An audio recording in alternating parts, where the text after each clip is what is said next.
Hello friends, this is Mike Williams. With this presentation, I will offer my thoughts and insights into Billy's new album, McCartney 3, which was released on December 18th of 2020. I would like to thank those of you who forwarded me information which helped to compile this presentation. As is always the case with William, McCartney 3, especially the album art, is chock full of occult clues.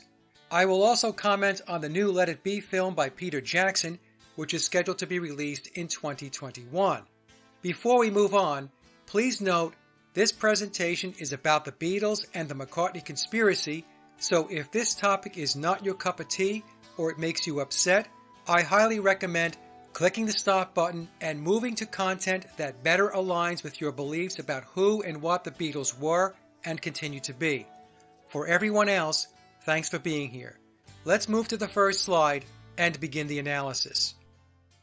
This article comes to us from the Daily Mail, and I call this the Kool-Aid version of the McCartney 3 backstory. It has very little to do, in my opinion, with the real motivations behind the release of the album. The article is titled, Sir Paul McCartney Made His New Album in Lockdown by Accident.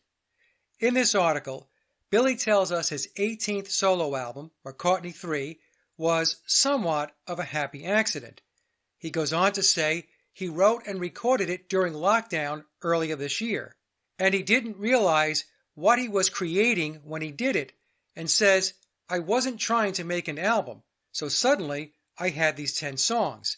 I didn't know I was making an album. Well, I think there might be more to the story as we will soon see, but before we dive in, let's take a look at some fun, if not quirky, Macca moments.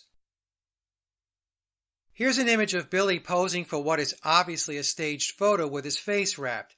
And part of his merch for McCartney 3 is a Macca mask for those that want to add a little fab to the ritual. This is an image that was sent to me by a listener, and I don't know if it's been doctored or photoshopped. Sometimes it's very difficult to tell. But whether the image is real or not, it is funny. We see he's at a function and he has a name tag which says Billy. So I zoomed in on the tag, which you can see on the right, and there it is. And for good measure, I reversed the contrast to get another view. So welcome, Billy, to the presentation.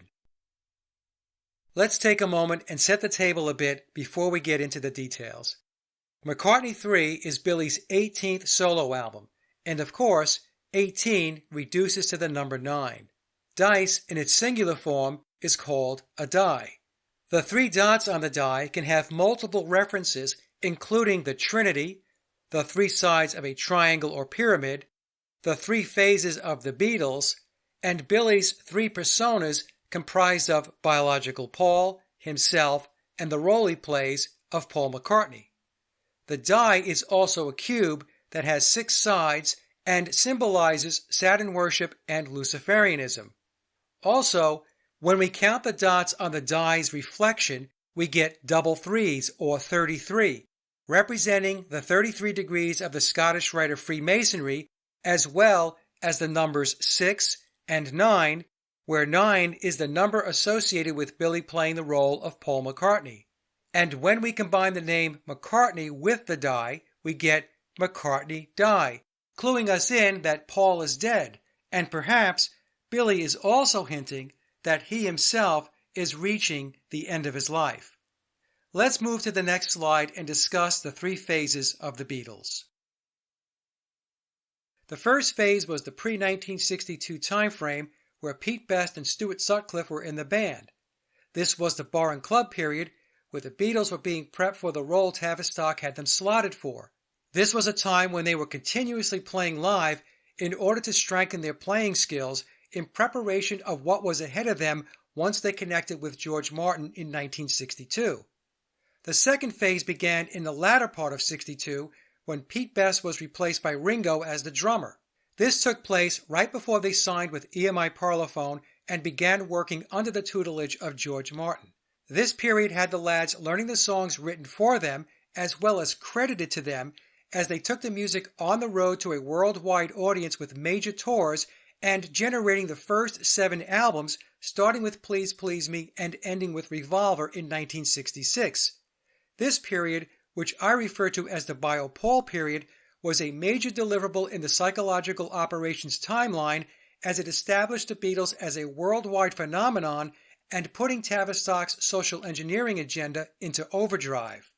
The third phase was the Billy era, and this part of the timeline was designed to focus solely on studio work as Billy kicks off the psychedelic period with Sgt. Pepper, which was released on June 1, 1967.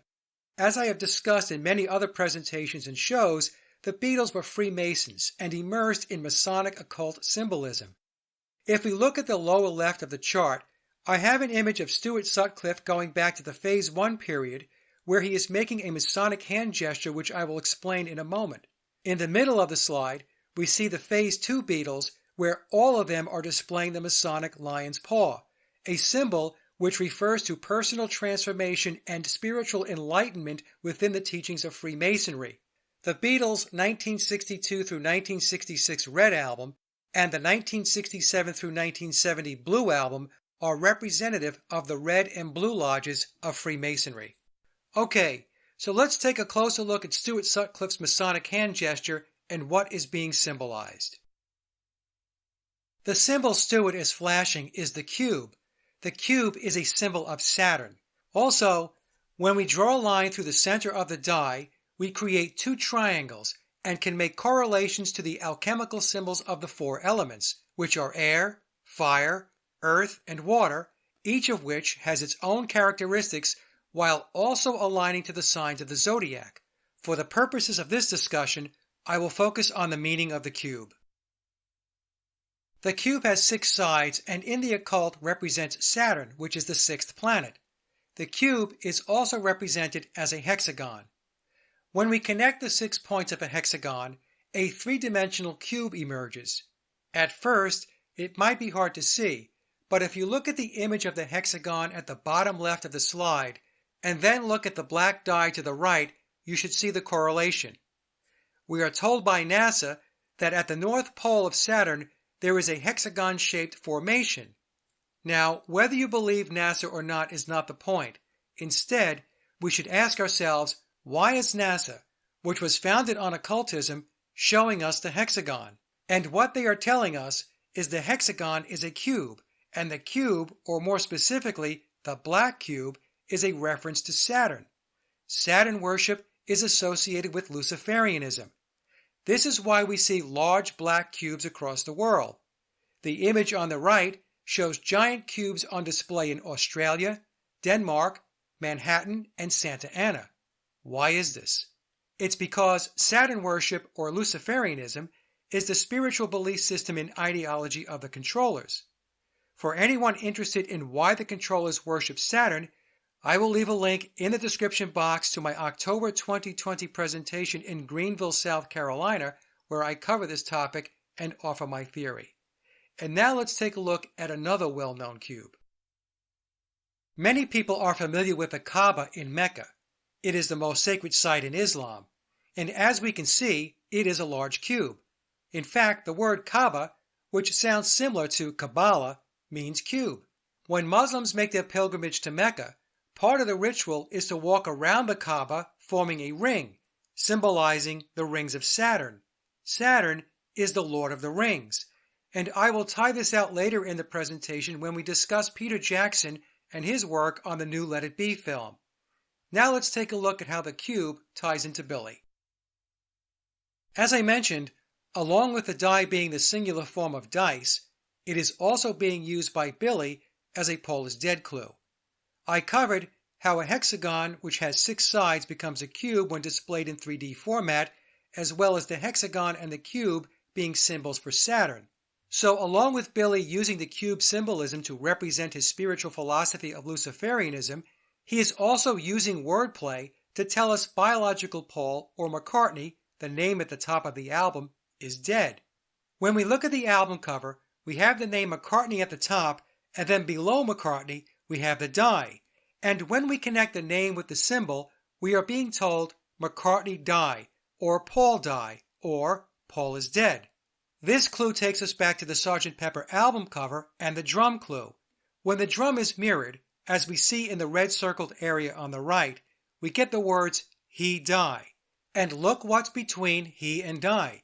A diamond-shaped character or a cube consisting of two connected triangles. Can you see what Billy did? He linked his new album, McCartney 3, back to his first Beatles album, Sgt. Pepper, where he introduces himself as Billy Shears. It's quite clever. Now, for anyone who thinks this is all coincidence, here are two images showing the hexagon or cube during two different Beatle phases. The image on the left has Bio Paul from Phase 2 standing on and framed in a black hexagon or black cube. The image on the right is Billy from Phase 3, photographed inside a black framed hexagon or black cube. It's not coincidence, my friends. Now, the hexagon is also symbolic of carbon-6, which is the element with the atomic number 6 on the periodic table, represented by the symbol of C. This non-metallic element is the key to the chemistry of living organisms. Carbon is the basis for organic chemistry and the second most abundant of the 11 elements found in the human body after oxygen. So the hexagon, or the cube, is also representative of life. Please note the upper right image, where we see the Star of David, which is created by bringing together two overlapping triangles, which forms a six-pointed star, and six smaller triangles with a hexagon in the middle. It should also be noted that when we add the atomic number 6 to the letter C, which is the third letter in the alphabet, we get 6 plus 3, which equals 9. Since the world is run by occultists, everything the controllers display and present has occulted meaning. We know that Islam via the Kaaba and Judaism via the Star of David have the cube embedded in their religions, but what about Christianity? Well, here we can see, when we unfold the cube, it forms a cross. Now that we have a better understanding of the cube, let's circle back to the McCartney 3 album cover. When analyzing the album art, I noticed the numbers 3, 6, and 9 are very prominent. There is a quote attributed to Nikola Tesla that says, "If you only knew the magnificence of the 3, 6, and 9, then you would have the key to the universe." Obviously, the title of the album itself, McCartney 3, and the die with 3 dots represents the number 3. But the die is also a cube and symbolizes the number 6 because it has 6 sides. We also find the number 6 by adding together the 3 dots on the die to the 3 dots in its reflection. We get the number 9 from the name McCartney, which contains 9 letters. For anyone who has followed my work or read memoirs, you know that when Billy's playing the role of Paul McCartney, he's about the 9s.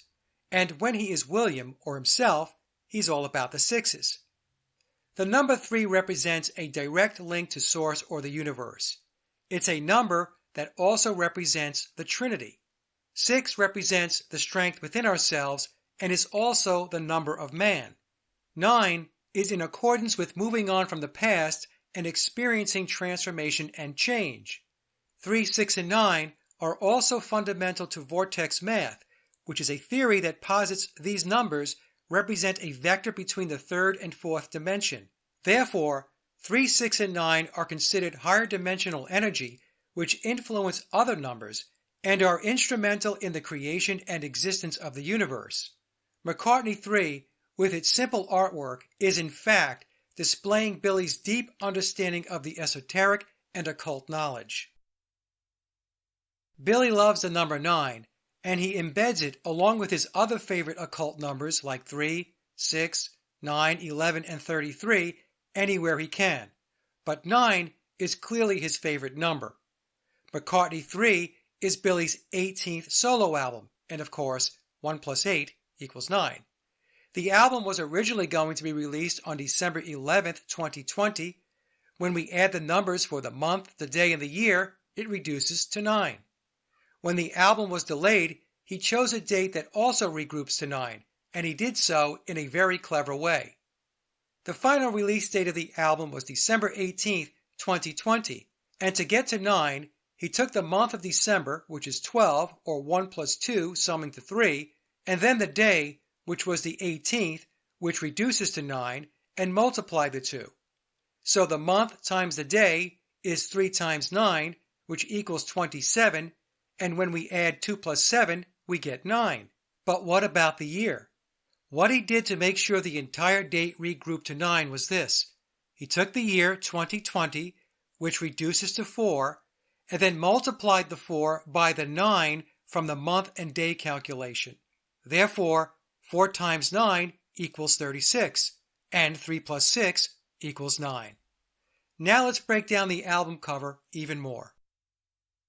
The first thing we notice is the black and white motif, which represents duality. We then see the album cover is divided in half.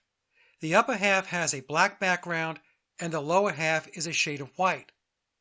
This symbolizes two realms, the spirit world and the physical world. It also represents as above, so below. The name McCartney, which represents the number 9, is centered in the spirit realm, symbolizing that biological Paul is dead, and this is where his spirit resides. As I covered earlier in this presentation, the 3 dots represent 3 personas, that of biological Paul, Billy as himself, and Billy as Paul McCartney. If we look closely, we can see the die is not centered on the horizontal between the two realms. The die is in fact nudged above the horizon. With this depiction, I believe Billy is telling us that because of his age, he turned 83 this year, that his time on the physical plane is coming to an end, and his own passing is on the horizon. The die, which represents a cube, the hexagon, and Saturn, and symbolic of the number 6, represents Billy, since he tells us in memoirs he is all about the sixes. Going back to 3, 6, and 9, 3 is represented by the 3 in the title of the album, as well as the 3 dots on the die. 6 is represented by the cube with its 6 sides, and of course the name McCartney contains 9 letters. When we put it all together, we have 3, 6, and 9. The mirrored die also represents double 3s, which is symbolic of 33, or the 33 degrees of the Scottish rite of Freemasonry. We can also add the 3s from 33 and get 6, or multiply the 3s and derive 9. As we can see, what appears to be a simple album cover is loaded up with occult symbolism. Now let's take a look at the back of the album. In the first call-out, we see Billy's profile set up against the sky with clouds. This recalls the song Fool on a Hill with the lyric, well on his way, head in a cloud. The song Fool on a Hill is symbolic of the Fool card in the tarot deck. Billy is the Fool on the hill.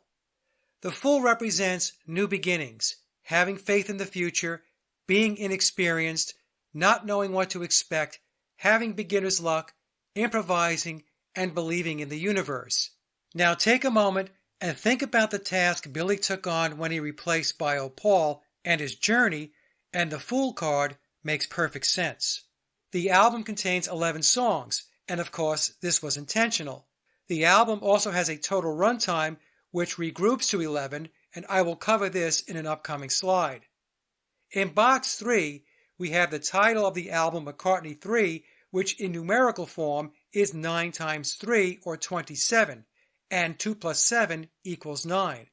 McCartney 3 is also placed in the sky above Billy's head, symbolizing Bio Paul in the heavens, and as I mentioned earlier, possibly representing Billy's own death and ascension to the spirit world.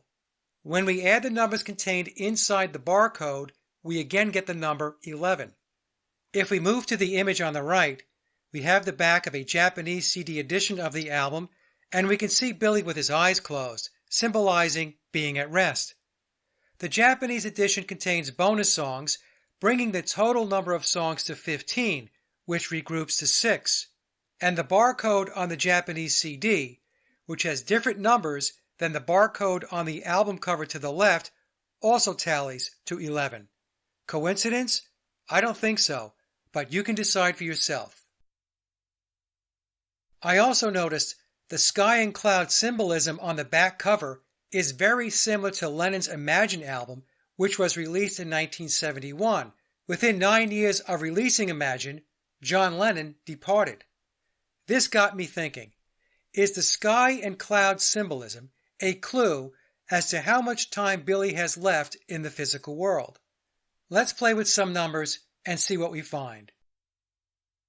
Imagine was released on October 11th, 1971.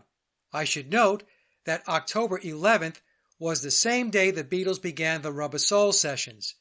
The date is important because it represents triple ones as well as the number 3. Now, set aside whether you believe Lennon actually died or not. From the standpoint of the occultist, a symbolic death and an actual death serve the same purpose as it depicts endings and subsequent rebirth. I should also point out that December 8, 1980, the day of Lennon's death, reduces to 9/11. We get this by taking December, or 12, which is 1 plus 2, and sums to 3, and then adding the 3 to the day, which is 8, and we get 11. And then, when we add the numbers in the year 1980, we get 18, or 1 plus 8, which totals to 9. So Lennon's death was an encoded 9/11 event. I began to wonder if the 3,347 days from the release of Imagine to Lennon's death could have any occult significance or hidden meaning. So I took a look. Thinking it might be possible that the sky and cloud imagery could be a countdown, I added 3,347 days to the release of McCartney 3, which takes us out to February 16, 2030, which is a little over 9 years into the future. For those of us who keep a pulse on the controllers and their agenda, we know the year 2030 is a very important date to the elites with regard to their overall deliverables and as an Agenda 21 checkpoint. I then calculated the time between Billy's date of birth, which I have theorized is September 9, 1937, a date that also regroups to 9/11, and the date of February 16, 2030. And the result is intriguing. If we round the numbers, we get 33,000 days between Billy's date of birth and February 16, 2030. This time frame can also be calculated as 92 years or 1,109 months. Since rounding is very common when we discuss age, I found it interesting that the calculations resulted in the numbers 33, 11, and 9/11. Now, this is not a prediction. It's a what-if exercise I decided to run based on the sky and cloud symbolism on the back of Billy's album and the cover of Lennon's Imagine. I'm thinking there might be a correlation since nothing the controllers do is left to chance and everything they do is based in the occult. When folks have asked me my thoughts on when I think Billy might depart this world, I lean toward 90 because of his fixation on the number 9, but 92, which reduces to 11, works just as well. Here's a screen capture of a scheduled interview Billy did with Chris Rock. Notice how the time of 11:45 reduces to 9/11 and how the date of December 17th regroups to 11. As I continue to examine the numbers, I took a look at Billy's McCartney 1, 2, and 3 albums and found some interesting results.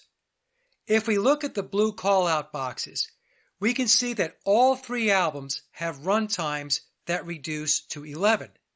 I can tell you this is not by chance, especially across 3 albums. To do this, there was quite a bit of planning, and therefore, it is by design.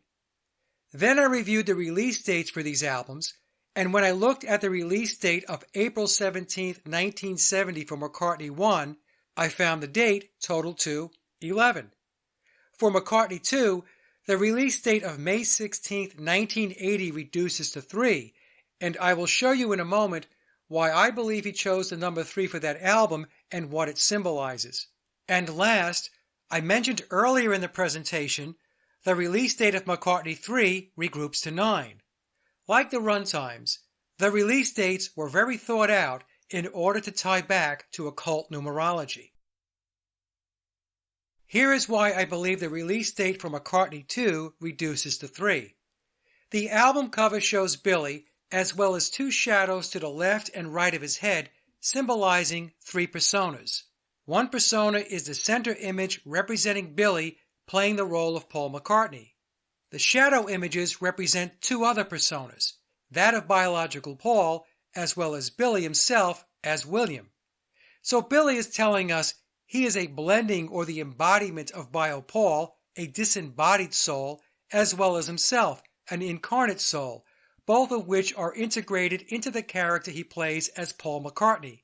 This is also why Billy has displayed images of his feet in sandals, and I will explain this in a moment. We again see the 9/11 symbolism when we decode the top right text containing the name of the album, McCartney 2, where McCartney, as we know, contains 9 letters, and the 2 is symbolizing 11. Therefore, McCartney 2 represents 9/11, as well as the master number 11. So the release date reducing to 3 is linked to the 3 personas that make up Billy and why the McCartney 2 album cover depicts 3 people. Now one more slide on numbers, just in case there are still people watching who think it's all coincidence. I already showed the run times of the McCartney 1, 2, and 3 albums, all sum to 11. But let's take a moment and focus on McCartney 1 and look at the beginning and end dates of the recording of the album to see if there are any numerical patterns. Billy began recording McCartney 1 on December 1st, 1969, and recording ended on February 25th, 1970.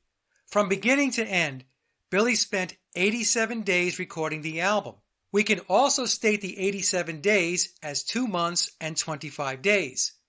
This is interesting because 87 is 8 plus 7, which equals 15, which is 1 plus 5, summing to 6, or the number Billy associates with himself. Also, 2 months and 25 days sums to 9, the number which represents Billy playing the role of Paul McCartney. So we have 6 and 9, or the numerical representations of William and biological Paul. But the numbers get even more interesting. If we look at the call-out box on the right-hand side of the chart, we can see the 87 days, when calculated in seconds, reduces to 9, which is also the case for total minutes and hours, while the total number of days, as well as total weeks, regroups to 6. Very well planned indeed. And remember, in the occult, 6s and 9s can be flipped where 6 becomes 9 and 9 becomes 6, or as Jimi Hendrix sang, if 6 was 9. All right, we're not going to bother with the weather. Just look out of the window. Oh, you want the weather? It's the up to you. degrees have changed. Oh, this is a nice degree. The temperature's 69. Get it? Yeah. Humidity is 90%, number 9, that's all right. Barometer 30.013, that's another 9. Inches and falling. Inches and falling, that sounds like a song. Wind, southeast at 6. See, it's all 6 and 9s. Very deep, man, very deep.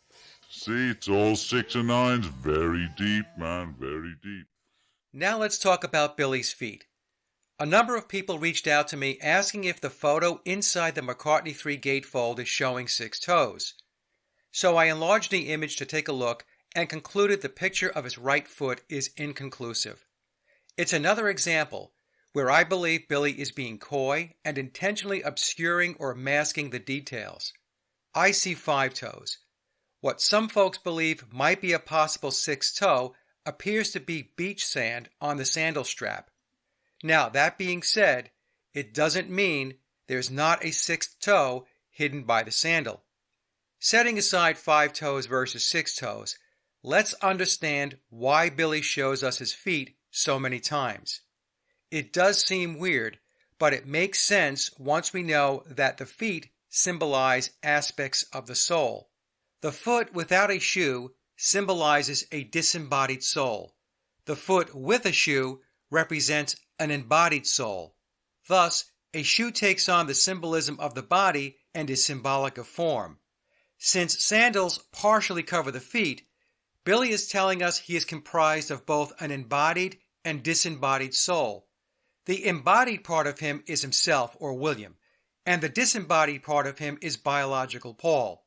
So William and Paul are the personas behind the third personality, that being the character of Paul McCartney. This ties back to the McCartney 2 album cover we spoke about in the previous slide. And by the way, Even if Billy has 5 toes, his feet are very different than biological Paul's.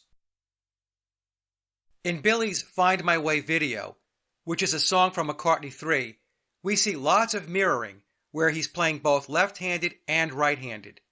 This is more symbolism reflecting the two personas he embodies. The left-handed version of Billy is Paul, and when he plays right-handed, he is William. In the occult, mirroring is also referred to as scrying. When an occultist combines energies such as the sun, the moon, and water, this is believed to give the practitioner the ability to call on or use specific spirits or energies through the mirror, which is considered a portal. Billy's Find My Way video is filled with occult symbolism. Billy has occasionally dropped clues to let us know he is not left-handed and thus not Paul McCartney. The image to the left is Billy playing right-handed from the Find My Way video. To the right is a screen capture from Anthology where we again see him playing right-handed. In the center is an image I captured when his book Hey Grandude was released, where we can see a book signing poster showing him holding the bass right-handed. In the video, Billy is playing left-handed and the clip is mirrored to show him playing right-handed. I came to this conclusion because his wedding band is on his left ring finger throughout the video. In the screen capture above to the left, we see his wedding ring is on his right hand, which means the video was mirrored since wedding bands are worn on the left ring finger.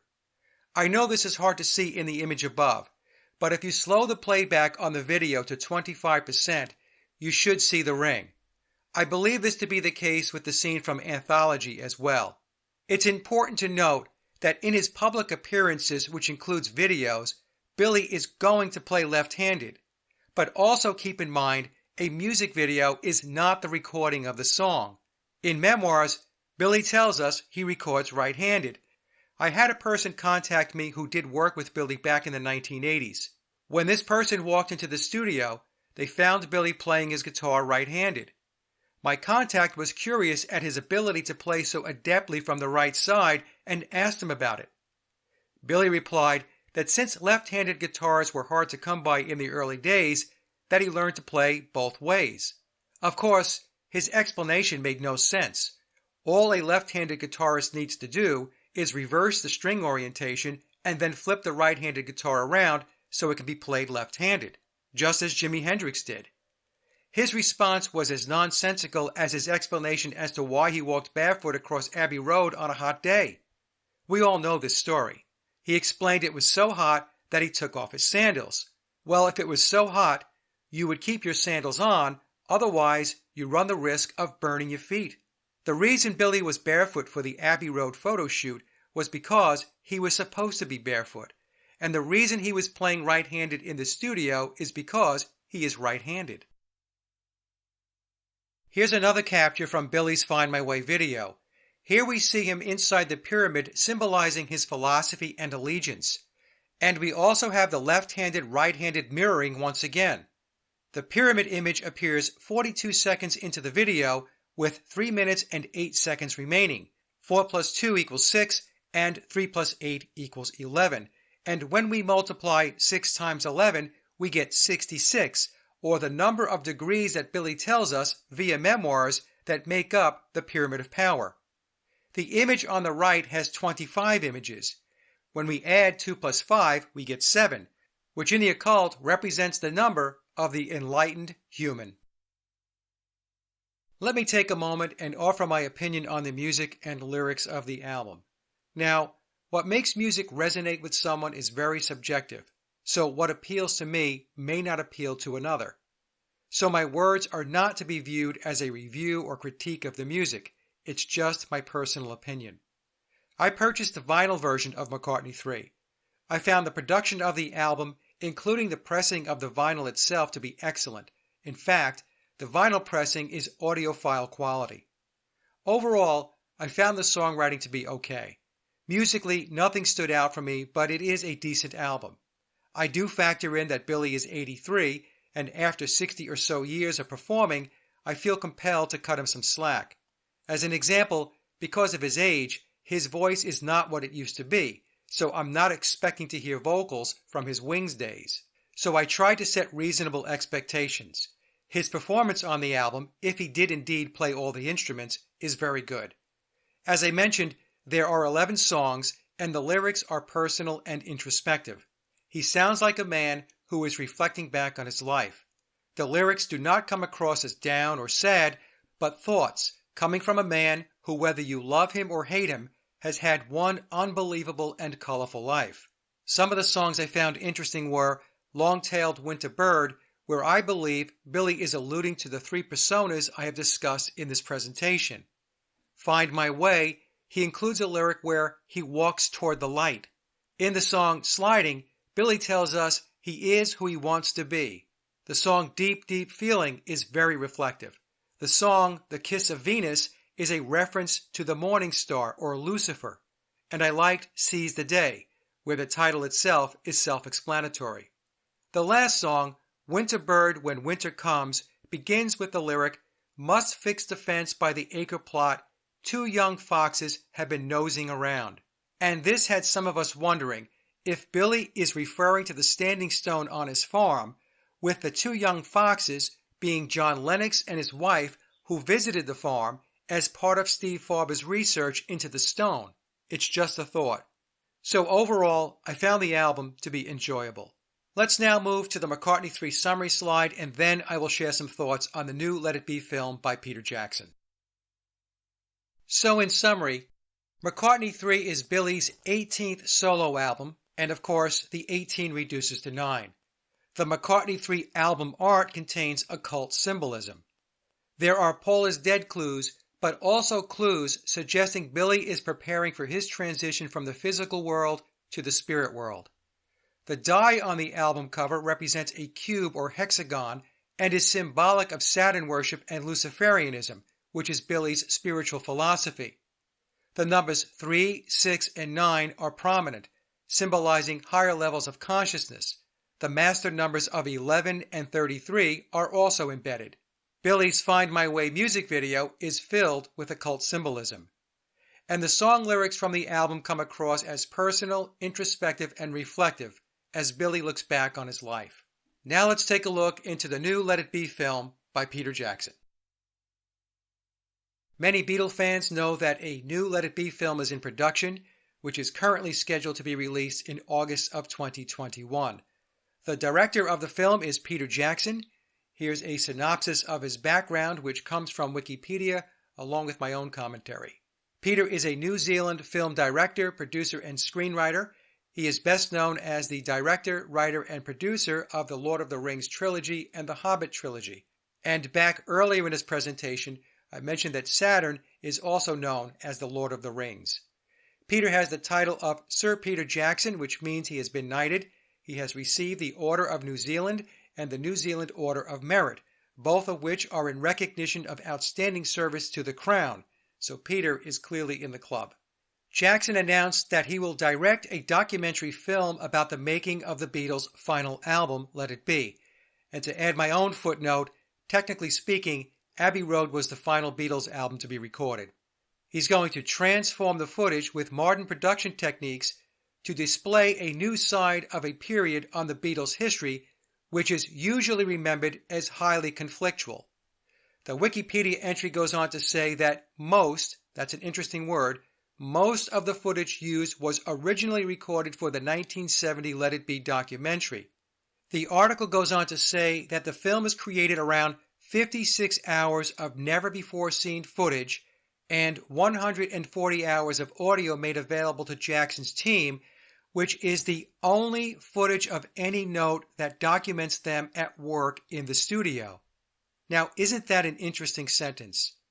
It reads like they're saying, this is the only content showing the Beatles actually working in the studio over the band's entire timeline from 1962 through 1969. If this is the case, how is it for the most famous band in the world that there's only 56 hours of film footage, which equates to less than 5 days, and by the way, 56 reduces to 11, and only 140 hours or approximately 6 days of audio? And that's the only footage that documents them in the studio of note? Personally, I would be far more impressed if someone showed me proof of their writing, rehearsing, and recording the Rubber Soul album. But we know that's not going to happen. Anyway, Disney acquired the distribution rights and the film is currently scheduled for an August 2021 release. So what we have going on here, in my opinion, is an effort to buff up the fictional narrative of the Beatles and to rewrite history as a group of fun-loving, lovable lads who always got along, even in the end. When in fact, the original Let It Be film captured the true atmosphere of the sessions and where the Beatles were at mentally as a band. In Memoirs, Billy tells us his relationship with the band had its ups and downs throughout his tenure starting in 1966. Also in Memoirs, Billy tells us it was him that pulled the plug on the Beatles. Yoko was not the reason. So it will be interesting to see if Peter includes the famous exchange between Billy and George, where Billy is instructing George on how to play guitar and George becomes agitated with him and a terse exchange ensues. Or the scene of Billy talking to John about playing live gigs and Lennon having this bored look on his face. Or completely ignore John Lennon's song, How Do You Sleep, which was released on September 9th, 1971, Billy's birthday, a song that was released only 1 year after Let It Be came out, where John rips into Billy and during one documented rehearsal of the song calls Billy a cunt. Based on the press releases I have read so far, this film appears to be an attempt to rewrite history by putting a happy face on a period of Beatle history that was clearly in decline and make a ton of money in the process, as the gullible masses will undoubtedly line up to drink the Kool-Aid. So that's my 2 cents. Now let's take a look at a perspective that came to me from someone who understands the filmmaking business. This person reached out to me unsolicited to offer their insights. And so here's what they had to say about the trailer that Peter Jackson put out on his Let It Be film. And the link to Jackson's clip is in the description box below. Quote, "After watching the little clip, my first question is, how is there 56 hours of unseen footage? The term before unseen should raise a red flag. Who has never taken the time to look at these film reels in 50 years? Then there is image quality. This looks like modern 720p or 1080p HD or even 4K video with a 16mm effect sauce. Definitely not 16mm stock. The press info reads, it has been shot in 16mm, blown up to 35mm, and restored. Yes, but 400 ISO film resolution noise cannot be deleted by simply blowing up to 35mm. Lost shadow detail by lack of light cannot be dialed back in by restoring. If the emulsion doesn't contain the information, it is simply not there. They brought back contrast like impossible. There's a lot that can be done nowadays in bringing back completely out of focus images into super sharp images. Post-edit color balancing, shifting or replacement, image stabilizing, green screen effects, all is possible. There's a whole lot that modern-day computer render farms can do, especially by someone with the clout of Peter Jackson. I am most aware of what is possible with deep fake technology. I bet Jackson can bring back my deceased grandmother in 4K 60 frames per second quality in super surround sound. When you look at this clip with a woke eye, it doesn't feel right. It feels like a Fast and the Furious production of The French Connection. It is not organic. Obviously, it isn't from one day of filming. It's all contrived and so very staged. This whole Jackson presentation is also contrived. And this person is referring to Jackson's promo clip. The link is below. It screams at the viewer, look, we are editing original Beatles material.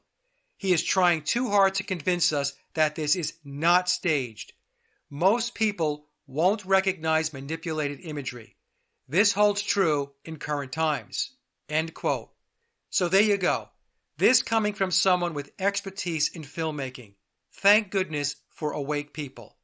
Now let's move to the next slide and try to answer the question as to why Billy is playing both sides of the coin, meaning disclosure versus the official narrative.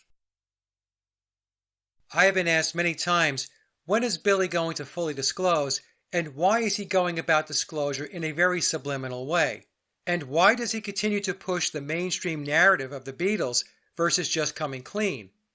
The rate and pace of his disclosure is governed by his legal obligations, which means he has restrictions as to how much he can openly reveal. If he strays outside the legal parameters, he runs the risk of breaching his contract and becoming entangled in lawsuits with the potential for significant financial impacts, since his financial structure is directly linked to his playing the role of Paul McCartney, a role that he is contractually obligated to play. In Memoirs, Billy tells us that he will not risk damaging all he has built, and he will not do anything that will hurt his family. But that being said, Billy has been disclosing in covert ways ever since he publicly emerged as Paul McCartney. For example, on Sgt. Pepper, his debut Beatles album, we are introduced to Billy Shears along with a ton of Paul is Dead clues in both the song lyrics and the Sgt. Pepper album cover. This is something he has been doing ever since. And as I have shown in this presentation, McCartney 3 is no exception. Over the years, we have many interviews and video clips where he masterfully speaks and tells us he is not Paul McCartney. So apparently, he is permitted to disclose as long as it is masterfully done. Masterful speaking is a technique used by Freemasons, which allows them to speak the truth as long as their words are encoded or disguised within their presentation. For those that are aware of the technique, they will receive the truth. For those that are unaware, they will continue to be deceived and embrace the illusion. As I've mentioned in a number of videos, Billy views Memoirs as a book which offers the intrepid the opportunity to get a glimpse inside the pyramid of power in order to gain a better understanding of how the world truly operates. In a way, Memoirs is very similar to the message in The Wizard of Oz, where we are given the opportunity to pull back the curtain and take a look inside the control room. He is also very aware that only a very small percentage of the masses are ready and motivated to engage and pursue this level of awakening. The overwhelming majority of the population is completely immersed in the illusionary world, a world that has been fabricated for them to keep them preoccupied with things that in the end are not very meaningful. Why Billy is motivated to reveal hidden knowledge is a good question, and it's a question that only he can really answer. But since I get asked this question many times, I will offer my opinion. When someone does not live their true life, in other words, they forsake their true identity to become someone else, there is always going to be that part of the soul, or even the ego, that wants to break out and say, hey, this is who I really am. It's similar to the actor who becomes typecast. For example, the public saw Leonard Nimoy as Spock, even though Leonard Nimoy played other roles and had talents outside of the movies and television. But he could not escape being identified as Spock. Well, I would say Billy has a similar situation. Think about all the songs he has written for the Beatles, as a Beatle, and for 50 years after the Beatles, and everyone believes those songs were written by Paul McCartney, a person that passed away over 5 decades ago. So I believe there is this nagging feeling inside of him, especially now that he is reaching the end of his life, where he wants the world to know, even if the message is encoded, that it was William Shepard who created the lion's share of the McCartney portfolio and not Paul McCartney. In other words, he is looking for the credit he believes he has earned and which, in his mind, is long overdue. Now, I'm not saying I agree with this, or that Billy deserves anything. My personal take is he made choices, and with choices, there are consequences, both good and bad. That's life. The other aspect to this has to do with how high-level Masons and secret societies view knowledge and intellect. There is the possibility that Billy is engaged in a process of initiation involving those that are awake and receptive to what Manly P. Hall refers to as the secret teachings of the ages. This awakening process is considered enlightenment or illumination by the cultic elite, and therefore is designed to lift the awakened individual up and out of the sea of unknowing. Now let's take a moment and briefly discuss Billy's Luciferian philosophy.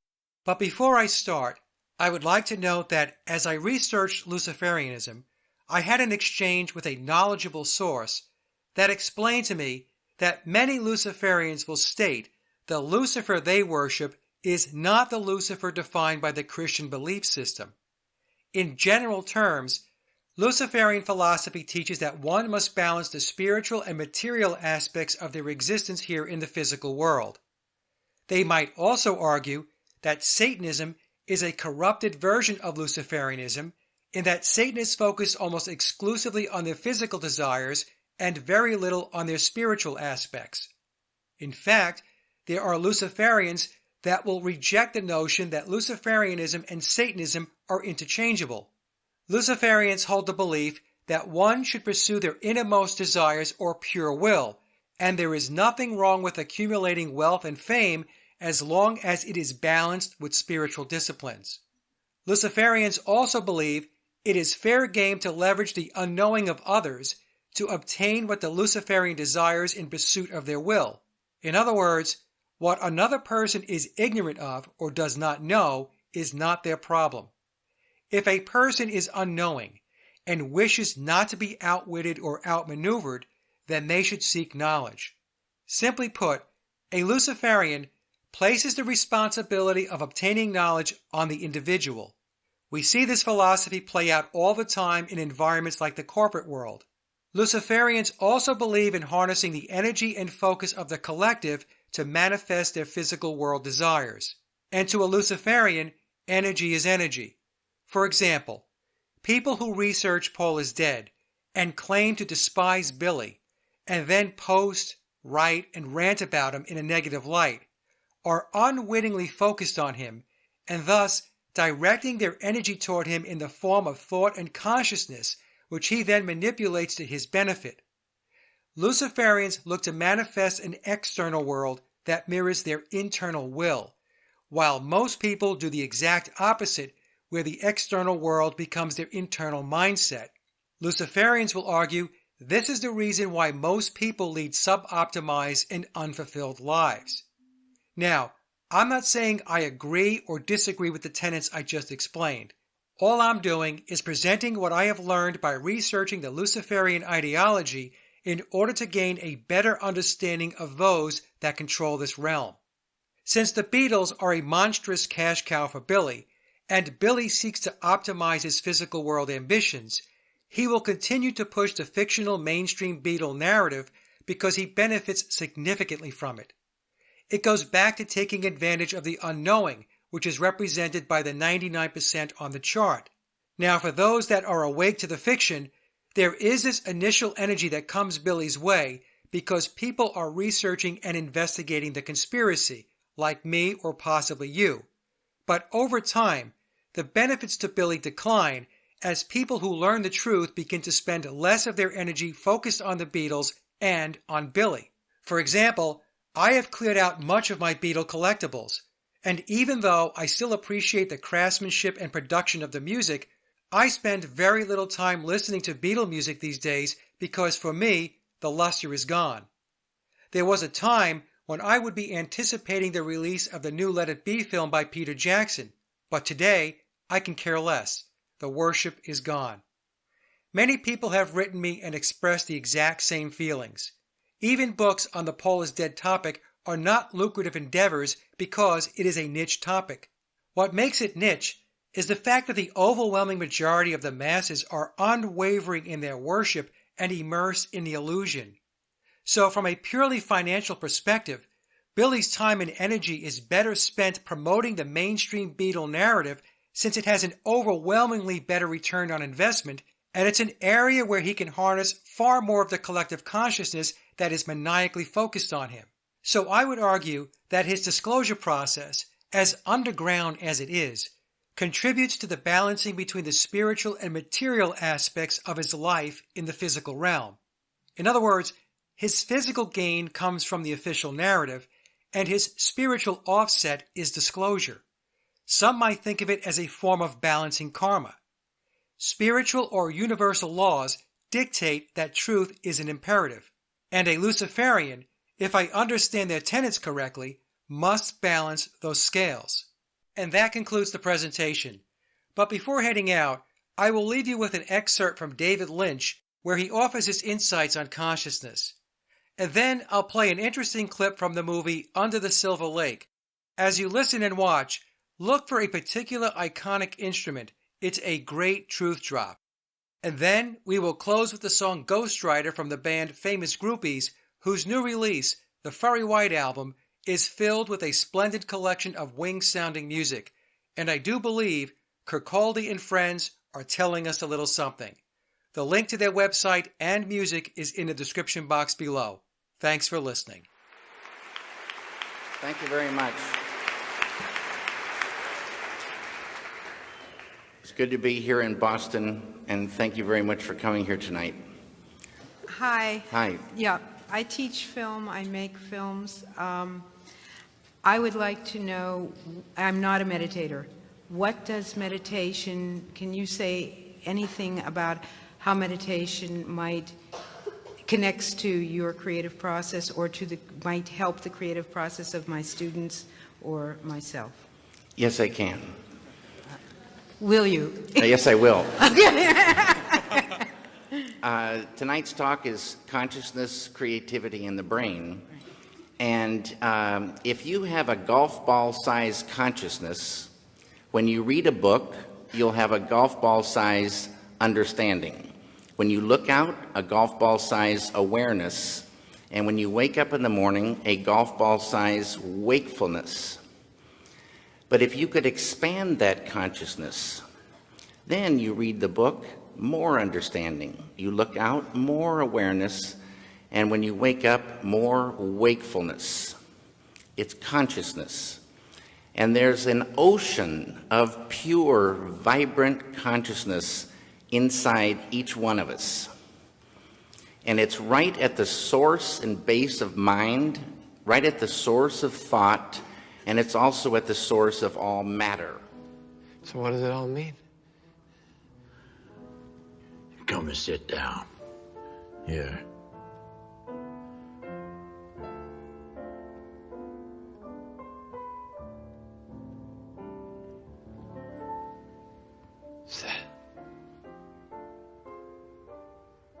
Is that Kurt Cobain's Fender Mustang guitar? Oh, I don't know. Probably. I don't remember. I have so many things. Can I pick it up? Well,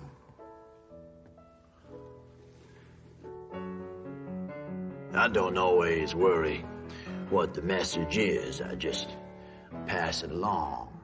I slip it between the notes, hide it away from people that know it's there. You're saying you've done this before? Codes?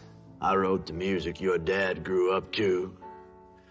Half of what you sang along to as a kid, and I'm still doing it. And these teenagers are dancing to my music. I want it that way. Tell me why. You're telling me there's hidden messages in old pop songs? Movies, television shows, everything you know. Why? That's pop culture, isn't it? Floats away like tissue paper. I blow my nose.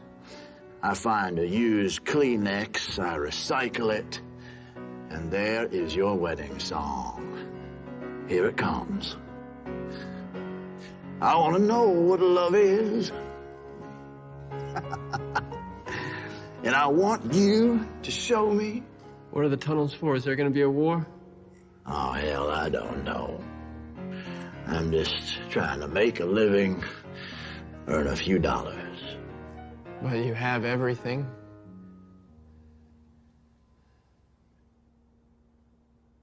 No.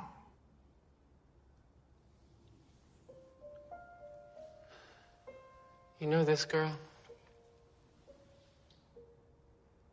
Well, isn't she pretty? Earth angel, earth angel. She was killed. Oh, won't you be mine? Along with Jefferson Sevens, but I think you already knew that. No? No, I did not. I don't care what's fashionable or cool. It's all silly and it's all meaningless. I created so many of the things that you care about. The songs that give your life purpose and joy. When you were 15 and rebelling, you were rebelling to my music. Uh-oh. That's one you know. That song was not written on distorted guitar. No. I wrote it here on piano somewhere between a blowjob and an omelet. There is no rebellion. There's only me earning a paycheck.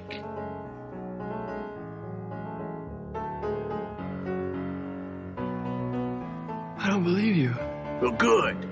Because the real message was not meant for you. So it's better if you just smile and you dance and you enjoy the melody. Because this ugly old man, me, I am the voice of your generation. Your grandparents, your parents, and all the young people that follow you. I love rock and roll. Drop another dime in the jukebox, baby. Oh, look at you.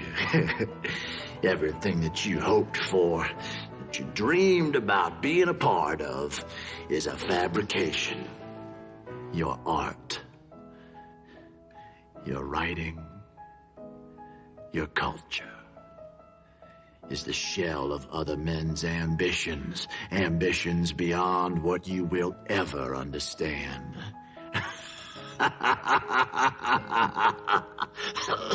That's funny to you. Well, it's a little bit funny, don't you think? Because I wrote this, and I wrote this, and I wrote this. Stop it. And I wrote this too. Stop it! Who's paying you to write these songs? Who's paying you to write these songs?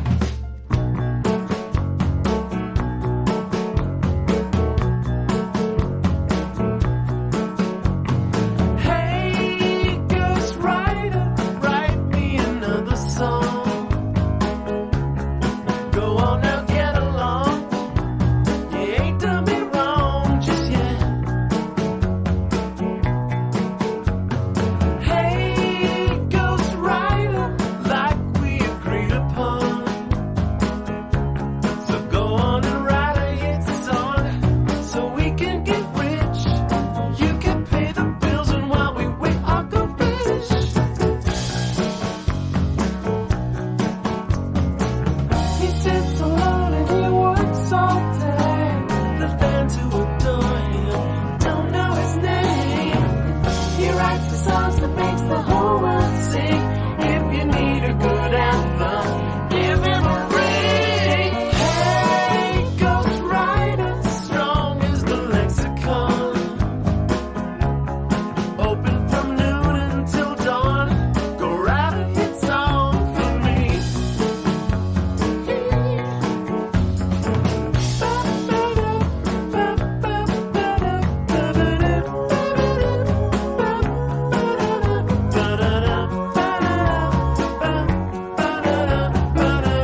secret.